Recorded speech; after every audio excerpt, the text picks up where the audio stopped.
Hi guys, this is Fiona from IELTS Exam Training Courses and Members Academy. Today I am looking at the letter B and we're talking about buildings. I'm going live today just because it's the weekend and I have more time to do that.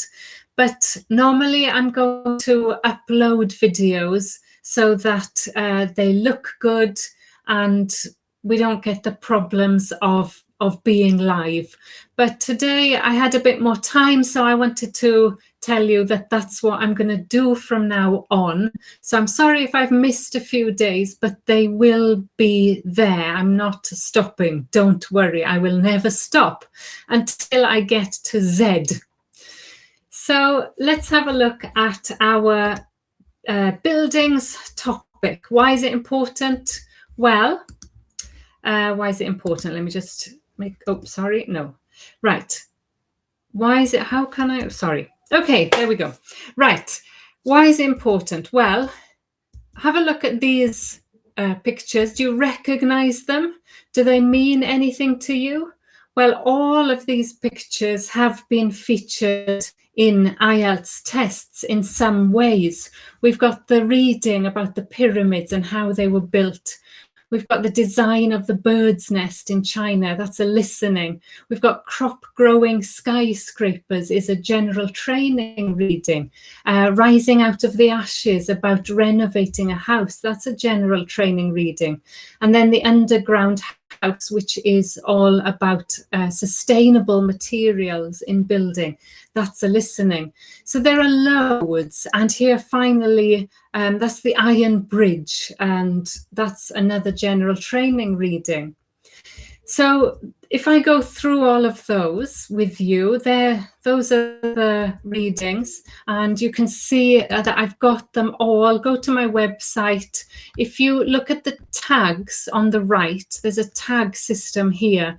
And if you click on the B for buildings, let me move my screen, sorry, right. B for buildings, there we go. So if you go B for buildings, you'll see that there is lots of stuff. There's the general training, the Iron Bridge for you there. There is the underground house there. And here is the pulling strings to build pyramids. So they are all there on my site.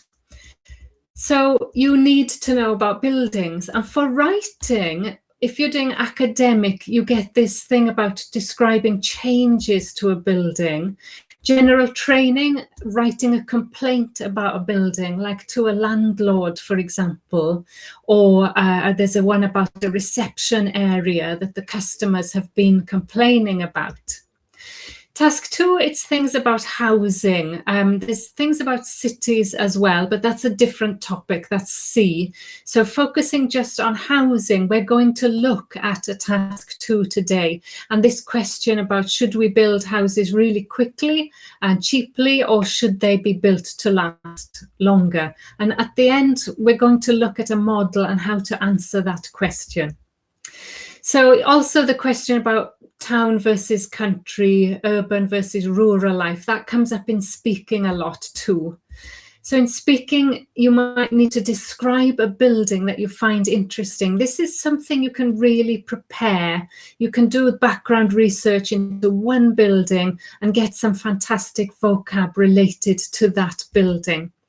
How important is it to preserve old buildings? Comes up a lot.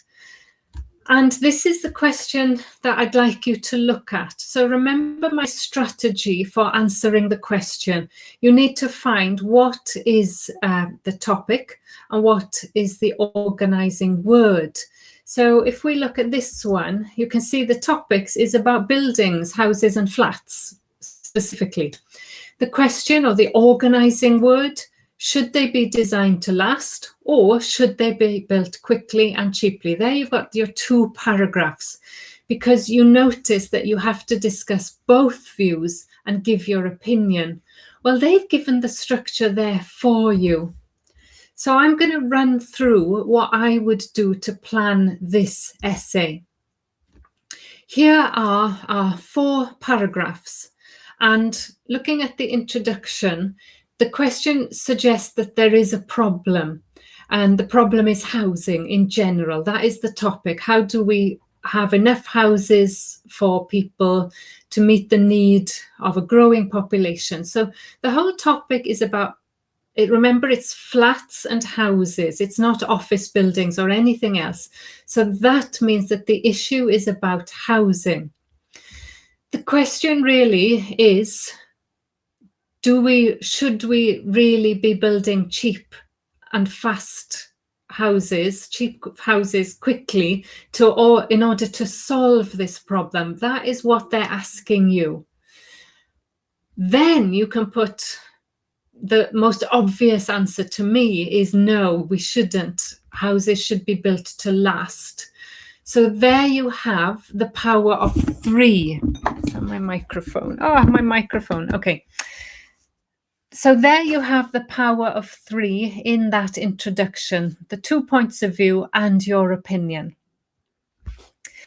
Let's go back. Sorry. Right. So you want to talk about why we need fast housing, cheap, fast housing. Well, power of three again. The problem is there's a shortage of housing where most people live, certainly where I live. There's a lack of affordable housing, and especially in cities. You can talk about this problem. The economy needs cheap, fast housing. As population grows, we need more doctors, nurses, service staff. All of these businesses need people to live close to them. So there's a need to build fast housing, and therefore we have to do it quickly to meet these needs. And the same goes for the housing ladder. Young people can't move out of their parents' homes and become independent because they cannot afford to rent even, or to buy a house. So these are all reasons why the government should be building these cheap flats. However, so here we've got paragraph 2. What's the problem with this kind of housing? Well, traditionally it has led to slums, to deprived areas. Poor housing brings all kinds of problems. Problems of the way they look. Tall buildings are depressing, bad for the morale of the citizens. They can be dangerous because they've been made with very poor quality materials. They haven't been checked or built to specific standards. And there's an example there in the UK of Grenfell Tower. And the fact is that very often when you do something to save money, and these projects are really bad for the environment, they're not sustainable. In about 10 years' time, we might have to pull them down again and waste all of that energy that's gone into building them. So there are huge reasons why we should make things to last. And now you've basically covered the question. The conclusion, therefore, would sum up that it's a short-term economy. It doesn't really save money in the long term. So yes, we need houses, but in this day and age, there are ways around this. We have the technology to do it. We can build proper houses that we can be proud of and that will benefit generations to come. That will be in your conclusion. So that's just one example of the type of question you'll get on housing, but you can see how the structure system that we talked about back in the video about answering the question, you can see how that can be applied to almost any question.